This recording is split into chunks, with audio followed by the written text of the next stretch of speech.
Capítulo 3 de Atos dos Apóstolos. Esse texto, ele tem produzido alegria e uma chama viva no meu coração. E eu quero que produza também no teu isto.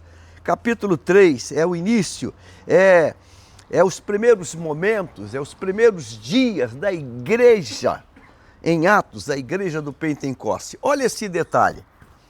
Pedro e João estavam se dirigindo ao templo para a oração das 3 horas da tarde. Nós também temos a tarde da bênção. Estava sendo levado um homem coxo de nascença, que diariamente era colocado à porta do templo, chamada Formosa, para pedir esmolas aos que entravam. Quando ele viu Pedro e João que ia entrar no templo, pediu que lhe dessem uma esmola. Pedro, fitando-o juntamente com João, disse: olhe para nós. Ele os olhava atentamente, esperando receber alguma coisa. Pedro, porém, lhe disse: não possuo nem prata nem ouro, mas o que eu tenho, isso lhe dou. Isso lhe dou em nome de Jesus Cristo Nazareno, levante-se e anda.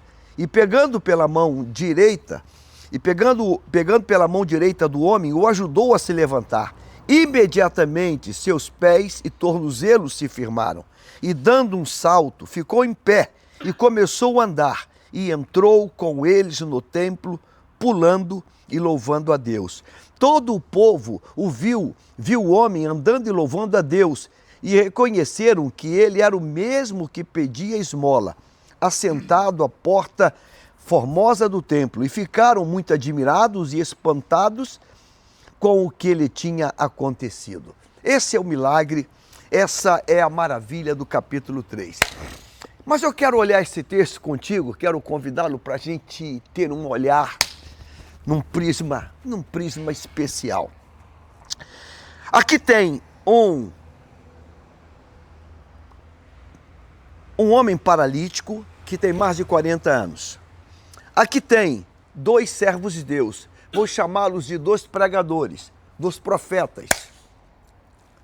E aqui tem uma figura que não, ela tá no texto, mas ela não é identificada, que está no versículo de número 2. Olha esse detalhe aqui. Estava sendo levado um homem estava sendo levado. Ele estava sendo levado, ele era coxo de nascença e diariamente era colocado à porta do templo, chamada Formosa. É para ficar ligado. 2 pregadores, um homem paralítico com mais de 40 anos e um conjunto de pessoas que levam um paralítico. Pense comigo, pelo menos quantas pessoas para levar um paralítico todo dia e deixá-lo na porta do templo? Quantas pessoas? 2, 3, há uma outra passagem que foram 4 que levaram um paralítico. Subiram na casa, destelharam, lembra disso? Eram 4 homens. Então, quantas pessoas levam esse paralítico diariamente? Quantas? Provavelmente um não era. Então, o texto diz que ele era levado. Então, tem mais pessoas. Vamos pensar que sejam 4 novamente, ou sejam 3. E esses 3 homens, ou essas 4 pessoas, todo dia, elas com um coração bacana, um coração de bênção fraternal, um coração de filantropia, um coração social, um coração de misericórdia. Eles têm uma agenda também. A agenda dos pregadores é oração. A agenda deles é ajudar o próximo. Então eles passam lá, pegam aquele homem e levam e deixam aquele homem lá. Agora observa que a concordância pronominal e a concordância verbal do texto, quando Pedro começa a dialogar, ele não trata no plural, ele trata no singular. Diz o texto aqui: e quando ele viu Pedro e João que iam entrar no templo, pediu-lhe. E Pedro, fitando-o juntamente com João, disse: olha para nós. E ele os olhava atentamente. Ele, singular, não eles. Ou seja, eles, o paralítico e a turma que levou. Escute isso. O impacto da tua mensagem, da tua pregação, o impacto do teu ministério ele vai afetar, eu vou chamar de, dar dois nomes. O primeiro grupo é o grupo primário e o segundo grupo é o grupo secundário. Então eu tenho uma pergunta para fazer para você. Aquele grupo que levava aquele homem e deixava ali para pedir esmola, eles tinham suas tarefas. O papel deles era levar aquele homem, deixá-lo ali e ir para a sua rotina de vida, suas atividades. E provavelmente voltavam no final do dia para pegar ele de volta. Deixaram aquele homem paralítico naquele dia. Mais um dia, mais uma vez. O senso do dever cumprido. Aí, campeão, um dia abençoado para você. E foram embora. Aquela turma que levou não estava quando Pedro ministrou a palavra. Aquela turma que levou não ouviu o que foi dito. Aquela turma não presenciou o que aconteceu. E quando voltaram, no final do dia, para pegar aquele homem, ele não estava lá. Ué, o que aconteceu? Ele foi curado. Ele foi curado. Então, o impacto que Deus fez na vida daquele paralítico, ele também foi replicado na vida daqueles homens. É o efeito secundário. Não me perdoe ter que dizer isso. É um testemunho para a glória de Deus. Esta semana passada, eu entrei no mercado Atacadão, um mercado aqui no Rio de Janeiro, na Avenida Brasil. E fomos comprar alguma coisa para a igreja. E alguém gritou o meu nome, Pastor Jaime. Eu olhei para a pessoa, ele trabalha no mercado Atacadão, aqui da Avenida Brasil, Rio de Janeiro. E ele falou, posso fazer uma foto com o senhor? Pode. Posso lhe dar um abraço? Eu falei, pode. Nunca vi nem mais gordo, nem mais magro. E ele falou assim, a minha mãe me contou.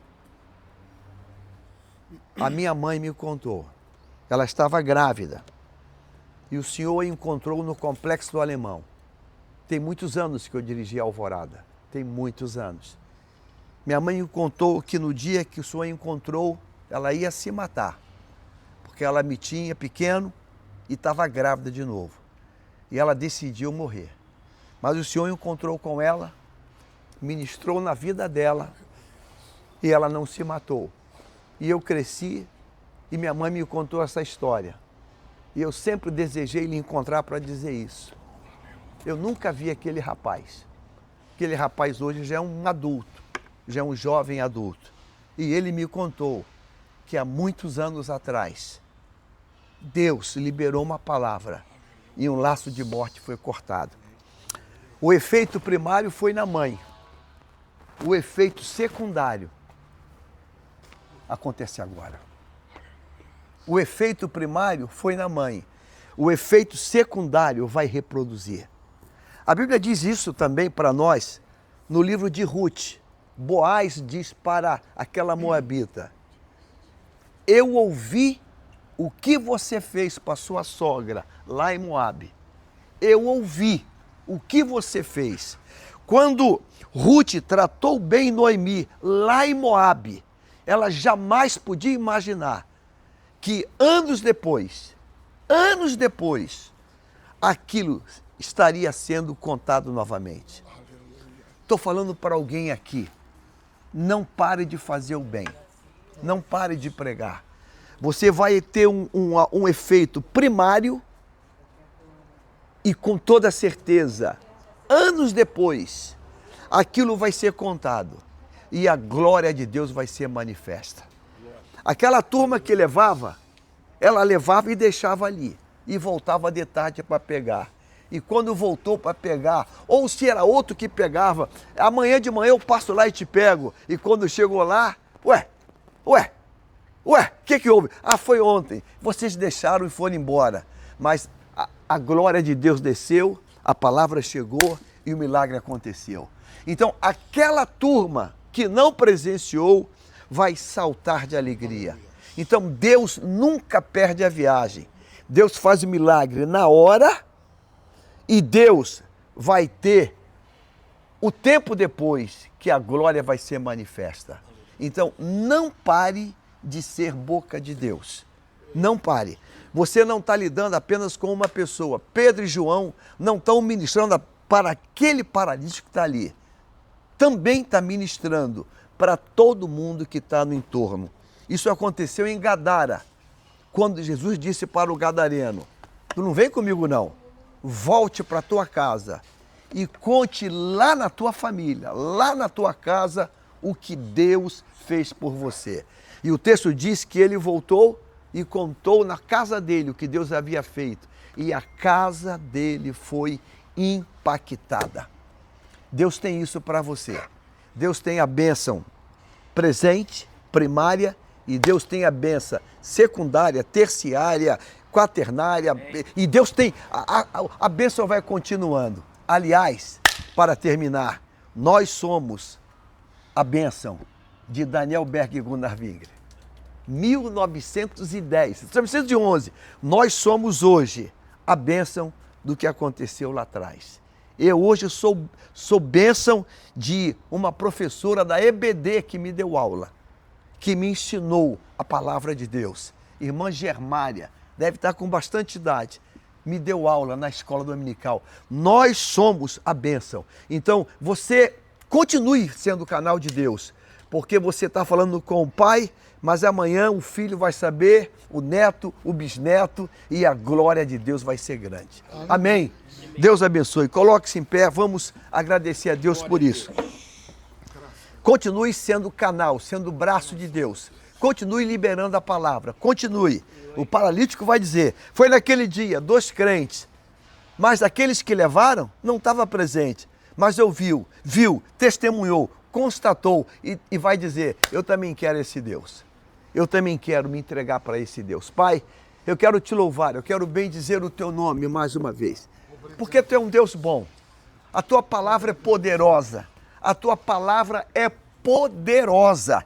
Ela, Deus, ela tem resposta no presente, mas ela tem resposta também no amanhã, no depois, e no depois, e no depois, e no depois. A tua palavra, ela tem um efeito eficaz agora e continua tendo. E eu te louvo por isso. Em nome de Jesus, dizemos amém, amém e amém. Deus abençoe.